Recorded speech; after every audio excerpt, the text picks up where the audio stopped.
Hello guys, welcome back to my channel Rupali dot Ganesh. কেমন আছো সবাই? আশা করছি খুব ভালো আছো। আমি খুব ভালো আছি। সবাইকে গুড মর্নিং। আর এই যে সকাল সকাল 10টা বলতে 10:30 বাজে। আর আমি এখানে তো সব কাজ কাম করে ভাবলাম যে রান্নাটা বসিয়ে দিই। তো আমি ভাতটা বসিয়ে দিয়ে তারপর আমি অন্য কাজ করব। আর এই যে তাড়াতাড়ি করে এই যে এখানে ইয়েগুলো কাটবার জন্য সবজি এখানে এনেছিল মাংস। তো সেগুলো কাটার জন্য আর কি আমি প্রস্তুতি নিয়ে নিলাম। যেহেতু বড় মশাই বাজার থেকে চলে আসছে, জল আনতে চলে আসছে। বাজার থেকে তো প্রথম চলে আসছিল, তারপর উনি জল আনছিল। তো জল আনার থেকে নিয়ে চলে আসছে জল। আর এদিকে দিয়া কিন্তু বাইরে খেলছিল। তো যাই হোক, আমি এখানে পড়ে গিয়েছি। আসলে আমরা বসার জন্য একটা পিঁড়িও নাই ঘরে, এমন একটা অবস্থা হয়েছে।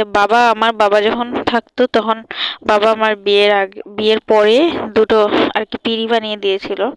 তো বলছিল এটা পিঁড়িগুলো খুব উঁচু উঁচু ছিল, 3টা দিয়েছিল। তো 3টার মধ্যে একটা আমি এখনো স্ল্যান্ডার রাখি, আর দুটো একদম নষ্ট হয়ে গেছে, ফ্লাডের কারণে নষ্ট হয়েছিল। আর নাহলে নষ্ট হলো না। আমার খুব একটা পিঁড়িটি খুব ভারী ভারী পিঁড়ি, খুব ভালো পিঁড়ি। তো যাই হোক, আমার খুব খারাপ লাগে। এখন বাবা থাকলে হয়তো পিঁড়ি একটা বানিয়ে দিত, এত কষ্ট করতাম না। তো কিছু আর করার নেই, যার যখন সময় তখনই চলে যায়। আর ভাববার কিছু করার নেই। তো তোমার সাথে কথা বলতে বলতে এখানে নিয়ে আসছিল মুরগির মাংস নিয়ে আসছে, আর এদিকে আবার পাঁঠার মাংস নিয়ে চলে আসছে বড়মশাই। তো পাঁঠার মাংস আমরার জন্য আনছে, আর মুরগির মাংস আনছে তার জন্য, বাবু আর দিয়ার জন্য। তো আর কি সেটাকে আর কি কাটছিলাম মুরগির মাংসটারে। আর আমার কিন্তু শরীরটা ভীষণ খারাপ, আমার কিন্তু পেটে ব্যথা। তাই আর কি গামছাটা দিয়ে রাখলাম, পেটের মধ্যে একটা বান দিয়ে রাখছিলাম। তো খুব ব্যথা করছিল। আজকে অনেক বছর থেকে আমার পেটে ব্যথা, কিন্তু হয়তো পেটে ব্যথার ট্রিটমেন্ট ঠিক মতন হয় না, তার কারণে আর কি পেটে ব্যথাটা কমছেই না। তো না কমলে আর কিছু করার নেই, যেমনি আছে এমনি থাক।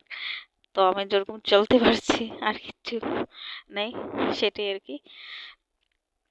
আমার চোখ মুখ দেখলেই বুঝতে পারছো আমার শরীরটা ভীষণ খারাপ লাগছিল। তো কথা বলছিলাম বাবা হাসি খুশি থাকতে আমি ভীষণ পছন্দ করি, তো তাই আর কি হাসি খুশি থাকছি। তো এই যে দিয়াম তো এদিকে আসছে, আর আমি কিন্তু একদম ঘরের কোনারে বসে আছি একদম। আর বরমাস এদিক থেকে আপ ডাউন করছে আর ঘরের ভিতর থেকে। তারপরে আর কি মাংসটা কেটে তারপরে চলে গেলাম আমি মাংস ফ্রাই যেটা করতেছি, মানে সেটা করলাম আর কি, ঝাল ছাড়া একদম। আর এই যে, আর এদিকে হলো সবকিছু ছিত্রানো, একদম অগোছানো, আর কিছু করার নেই। তো যাই হোক, এখানে ওইটার তো কষিয়ে নিয়েছি, আর এদিকে পাঁঠার মাংস রান্না করছি। তো কেমন লাগলো ভিডিওটা? ভালো লাগলো